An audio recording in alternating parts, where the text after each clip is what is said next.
तो फ्रेंड्स, मेहंदी क्या है, कहाँ से प्रचलन में आया, उसके बारे में पूरी आपको जानकारी दे रही हूँ। उसके प्रयोग के बारे में, उसकी महत्ता के बारे में, औषधीय प्रयोग, लाभ और नुकसान, सभी कुछ मैं आपको बता रही हूँ। तो चलिए जानते हैं उसकी पूरी जानकारी।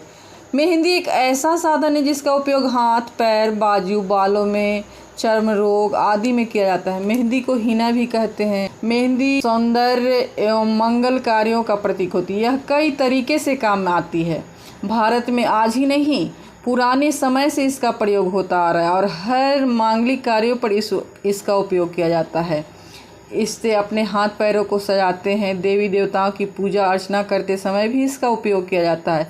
इसी प्रकार शादी हो या रक्षाबंधन, मेहंदी का गहरा लाल रंग तीज त्योहारों पर हाथ पर बिखरकर हर तीज त्योहार को और भी खुशनुमा बना देता है। मेहंदी की शुरुआत मिस्र से हुई है। करीब 9000 साल पहले मेहंदी प्रचलन में आई। इसलिए कहा जाता है कि इसका उपयोग मिस्र देश में ही सबसे पहले होना शुरू हुआ था। उसके बाद यह अपनी उपयोगिता और सुंदरता एवं औषधीय गुणों के कारण पूरे भारत एवं विश्व में बढ़ती गई। आज विश्व के हर कोने में मेहंदी लगाई जाती है और इसे खुशियों का प्रतीक माना जाता है। मेहंदी का वानस्पतिक नेम लॉसोनिया इनेर्मिस है।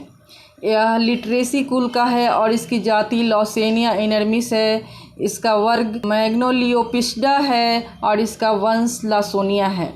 इसके कई फायदे भी हैं। मेहंदी एक ऐसा प्राकृतिक पौधा है जिसके फूलों, बीजों एवं पत्तों तथा छाल आदि सभी में चमत्कारी गुण समाहित होते हैं। मेहंदी में मार्च से मई जून तक फूल आते हैं, जिसे मैं आपको दिखा रही हूँ।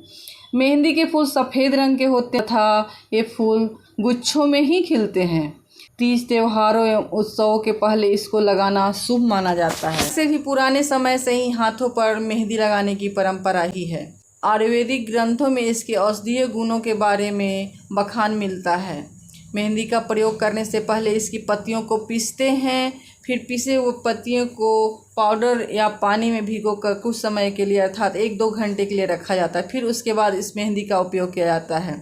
आजकल तो रियल मेहंदी का प्रचलन कम हो गया। आजकल कोन द्वारा ही मेहंदी लगाते हैं। रियल मेहंदी पीलापन लिए गहरा लाल रंग प्रदान करती है, जो कि बहुत ही सुंदर लगती है। मेहंदी का यह लाल रंग बहुत ही विशेष होता है, जो कम से कम 1 से 2 हफ्ते चलता है। इसके अलावा मेहंदी को मौसम के अनुसार भी लगाना चाहिए। चूँकि मेहंदी की प्रकृति ठंडी होती है, इसलिए मेहंदी का अंदरूनी शारीरिक प्रयोग गर्मी के मौसम में किया जा सकता है। इसके अलावा सर्दी के मौसम में इसका शारीरिक प्रयोग ठंडी प्रकृति के लोगों के लिए घातक या नुकसानदायक साबित हो सकता है। इसी कारण मेहंदी का अधिकतर प्रयोग अप्रैल से मई जून तक करते हैं और सर्दी एवं बारिश में इसका प्रयोग करने से परहेज करते हैं। हिंदू धर्म में मेहंदी का बहुत महत्व है। शादीशुदा या कुंवारी लड़कियां तीज त्योहारों या किसी भी उत्सव पर सबसे पहले अपने हाथों पर मेहंदी रचाती है, क्योंकि औरतों के 16 श्रृंगारों में से मेहंदी भी एक श्रृंगार है। और तो और हिंदू धर्म में हर अवसर एवं त्योहारों पर इसको लगाने का अलग महत्व है। जिस तरह विवाह में महिला संगीत किया जाता है, उसी तरह शादी में मेहंदी की रस्म अलग से की जाती है। यह तो सभी जानते हैं। यह भारतीय विवाह की एक अनोखी सी रस्म मानी जाती है, जो सभी की हथेलियों पर लाल रंग बिखेर कर खुशियां भर देता है। मेहंदी के लाभकारी औषधीय उपयोग भी होते हैं। मेहंदी हमारे जीवन में बहुत ही लाभकारी उपयोग है, जिनमें कुछ इस प्रकार है। जिस प्रकार मेहंदी काला रंग बहुत ही विशेष होता है, उसी प्रकार मेहंदी को भी एक विशेष रक्त शोधक माना जाता है। यह ब्लड को साफ करती है। यह स्किन प्रॉब्लम यानी कि चर्म रोग में भी फायदा होता है। यह दाग धब्बों को मिटाने में बहुत ही सहायक होती है। मेहंदी से बालों को रंगा भी जाता है और इससे कंडीशनिंग भी की जाती है। मेहंदी को बालों पर लगातार लगाने से उन पर एक लेयर सा परत बन जाता है, जिससे बाल घने और काले होते हैं। मेहंदी सिर को ठंडक प्रदान करते हैं। गर्मी के मौसम में सिर में दर्द, हाई ब्लड प्रेशर हो तो मेहंदी को सिर और हाथ और पैरों में लगाने से लाभ मिलता है। मेहंदी में आंवला प्लस दही और मेथी दाना मिलाकर लगाने से बाल काले एवं घने, साथ ही साथ चमकदार होते हैं। मेहंदी के पत्तों को भिगोकर सुबह खाली पेट कुल्ला करने से या गरारे करने से मुंह के छाले ठीक हो जाते हैं। यह किडनी रोग में भी फायदेमंद है। मेहंदी के पत्तों का रस गाय के दूध के साथ पीने से लाभ मिलता है। मेहंदी को जोड़ों के दर्द में भी फायदा मिलता है। इसके अरंडी के पत्तों के साथ इसको हल्का गुनगुना करके लगाने से बहुत फ़ायदा होता है। इसके अलावा यदि कहीं जल जाए तो मेहंदी की छाल या पत्ते को पीसकर इसका लेप करने से ठंडक मिलती है तथा घाव जल्दी भर जाता है। दांतों में अगर खून आता हो या पायरिया हो तो इसके पत्ते को गर्म करके कुल्ला करने से खून आना बंद हो जाता है और मसूड़ों की सूजन भी कम हो जाती है। मेहंदी के फूलों का भी चर्म रोग में काफ़ी योगदान होता है। मेहंदी के फूलों को छाया में सुखाकर मुंडी बूटी के फूलों के साथ समान मात्रा में पानी में भिगोकर पीने से स्किन ग्लोइंग होती है और खून की गंदगी साफ होती है। मेहंदी एवं नीम की पत्तियों को 1 गिलास पानी में रात में भिगोकर सुबह भूखे पेट पीने से चर्म रोग जैसे दाग धब्बे, खाज खुजली, जलन दूर हो जाती है।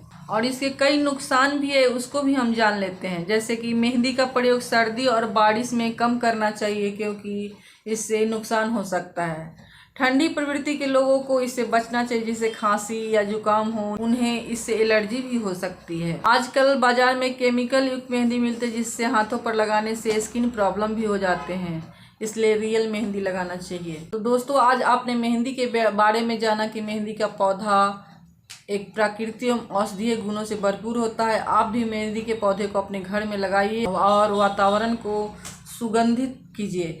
इसके फूलों से बहुत ही अच्छी खुशबू आती है। प्रकृति में हरियाली को और बढ़ा सकते हैं। इसके औषधीय गुणों का भी लाभ उठा सकते हैं और ऐसा माना जाता है इसका हरा रंग कई बीमारियों को रोकने में चमत्कारी सिद्ध होता है। मुझे उम्मीद है कि आपको मेरा यह वीडियो बहुत ही पसंद आया होगा और मेहंदी की उपयोगिता के बारे में आपको जानकारी अच्छी लगी होगी। मेरी हमेशा से यही कोशिश रहती है कि व्यूअर्स को अच्छी जानकारी दूं और सटीक जानकारी दूं। तो अगर दोस्तों वीडियो पसंद आए तो मेरे वीडियो को लाइक कीजिए, शेयर कीजिए, चैनल को सब्सक्राइब कीजिए। Thanks for watching.